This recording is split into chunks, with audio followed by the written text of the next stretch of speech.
Blaine is preparing for a risky operation on an HIV-positive patient, a decision that worries his colleagues. Zoey, despite their past, feels compelled to help him. However, during the surgery, Blaine accidentally pricks himself with a contaminated needle, putting his life at risk. Driven by concern, Zoey defies orders and tries to reach him, leading to a chaotic confrontation. Will Blaine contract HIV? How will his relationship with Sofia be affected by this incident? Will Zoey be able to forgive herself for her impulsive actions? It's almost evening, and you still haven't had your lunch. Blaine, don't you know how to take care of yourself?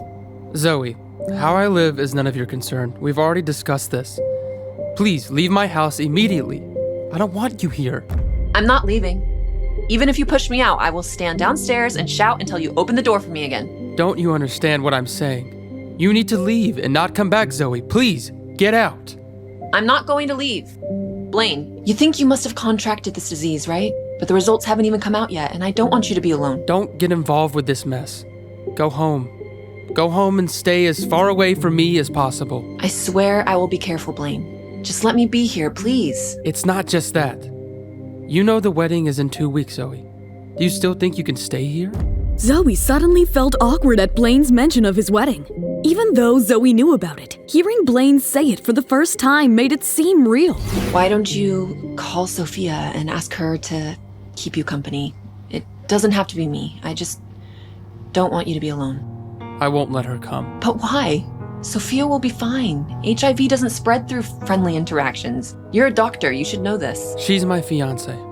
Do you think I'm just having friendly interactions with her? Can't you just have a friendly relationship with her for a few days? What's wrong with you? Are you some beast that can't control yourself? You know it, Zoey. You know all of it. Zoey didn't say anything. Her cheeks were red and her hands started trembling. Blaine, please. And only you, Zoey, would come barreling in here to help me without a thought of fear in your mind.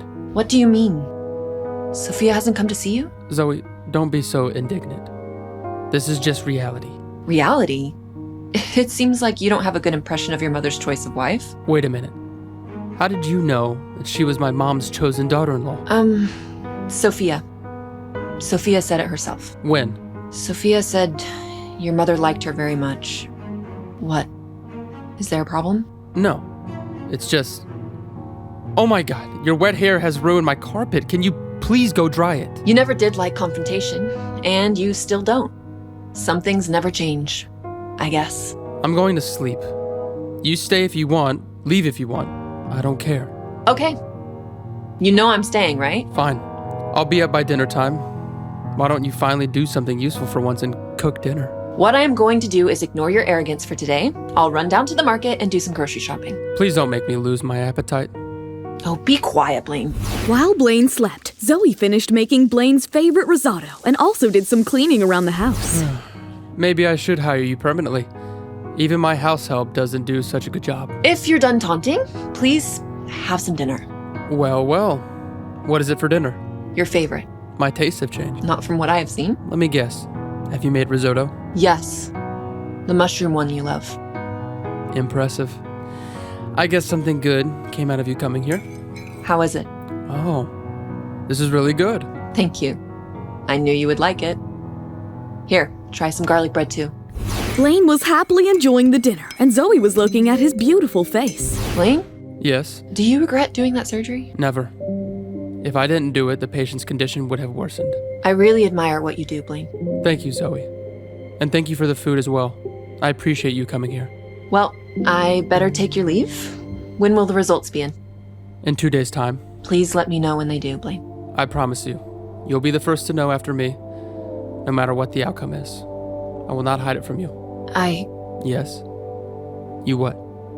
Blaine, if one day, if there ever really comes a day when everyone else in the world abandons you, believe me when I say this, I'll definitely be there for you. As long as I am alive, you will never be alone. I'll always be there for you. I'll always be your friend. Goodbye, Zoey. Goodbye, Blaine. Zoey went to her office the next day and saw an envelope lying on her table. As Zoey opened the envelope, her heart skipped a beat. The letter inside revealed Blaine's test results. Trembling, Zoey unfolded the paper and her eyes focused on the bold, capitalized word, negative. The letter slipped from her hands as she covered her face, tears streaming down. Thank you, God. Thank you. After 2 weeks of isolation, Blaine made a hero's entrance into his office. Everyone around him was cheering and clapping for him. You are a hero, Dr. Dexter. There is so much to learn from you, Dr. Dexter, and we have been waiting for you to be back. Come on, guys. It's our job to save lives. But Dr. Dexter, you risked your own life to save someone else's. Well, okay. Now everyone back to work. Blaine went to his office and was settling down when he heard a soft knock on the door. Looking up, he saw Zoey standing there. You're quite the talk of the town today, Dr. Dexter, and knowing you, you'd probably run away from all this adoration and attention. I just feel that all this praise isn't necessary. I'm just like any other doctor. I was just doing my job. You are being too humble.